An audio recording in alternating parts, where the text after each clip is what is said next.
Principal secretary health JK Sinha, যিনি 4 দিন আগে জয়েন করেছেন দিল্লি থেকে এসে, তো ওনার সঙ্গে আমরা কালকে যোগাযোগ করি এবং আজকে আমরা একটা ডেপুটেশনে মিলিত হই। তাতে আমরা ওই দিন স্বাস্থ্য অধিকারের কাছে গিয়েছিলাম একটা বিক্ষোভ প্রদর্শন করতে। আমরা স্বাস্থ্য অধিকর্তা ডেকেছিল, ডাকার পরে উনি পরে আমাদের বলেছিল যে আপনারা যে এসছেন, যে কথাগুলো বলেছেন এটা লিখিত দেওয়ার জন্য আমরা ওইটাও পাঠিয়েছি। তার সঙ্গে যে রাজ্যের বর্তমান যে স্বাস্থ্য পরিস্থিতি নিয়ে যেহেতু উনি নতুন করে জয়েন করেছেন, তা আমরা ওনার কাছে বিষয়গুলো তুলে ধরার জন্য আজকে গিয়েছিলাম। আমাদের 4 জনের একটা প্রতিনিধি দল, তাতে আমাদের মধুসূদন দাস ছিলেন, শুভাশিস গাঙ্গুলি, নারায়ণ দেব আর আমি। আমরা ডিটেলস কথা বলি ওনার সঙ্গে। উনি বলেছেন উনি জয়েন করে অনেকগুলি মিটিং নিয়েছেন এবং গতকালকে উনি জিবি হাসপাতালও ভিজিট করেছেন। আমরা এই বিষয়গুলি দেওয়ার পরে বলেছেন আপনারা অনেকগুলি বিষয় দিয়েছেন যেগুলো আমি তো নতুন জয়েন করেছি, আমার নজরে ছিল না।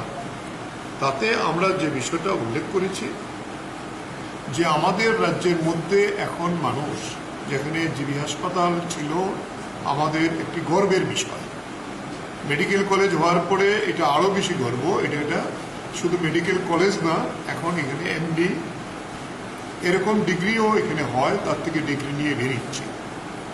এই হাসপাতালে মানুষ যেতে চাইছে না। সাধারণ চিকিৎসার সমস্ত কিছু জিবি হাসপাতালে এখন বন্ধ হয়ে আছে। এমআরআই মেশিন নেই, চলে না, সিটি স্ক্যান চলে না, টিএমটি চলে না, ডায়ালিসিস হয় না, সাধারণ অপারেশন, চোখের অপারেশন, অর্থোপেডিক অপারেশন, এগুলো চেঞ্জ করার পরে এগুলিও সব বন্ধ হয়ে আছে। এটা কেন হবে? এটা মেডিকেল কলেজ, আর জিবিতে মেডিকেল কলেজ হওয়ার আগেও আমাদের এই ফেসিলিটিগুলো ছিল। এই কারণে মানুষকে বাধ্য হয়ে সেখানে বেসরকারি হাসপাতালে পয়সা খরচা করে যেতে হয় এবং সেখানে মানুষের গলা কাটছে। সাধারণ মানুষ যারা যেতে পারে তারা তো যাবেই। এই বিষয়টা আমরা প্রথম উল্লেখ করেছি এবং শুধু এখানে না, জেলা হাসপাতালে আমরা বলেছি যে আমরা ডাইরেক্টরের সঙ্গে যখন কথা বলি, আমরা ডাইরেক্টরকে বলেছিলাম যে এখানে যে খালি পোস্টগুলো রয়েছে, ডাক্তার, নার্সেস, প্যারামেডিক্যাল স্টাফ, এগুলো কেন 2.5 বছরে নেওয়া হলো না? কোভিডের সময়তে কিছু টেম্পোরারি ভাবে ডাক্তার কিংবা কিছু স্টাফ নিয়েছিল, তার মধ্যে 2 জন এসে পরশুদিন আমার কাছে অভিযোগ করেছে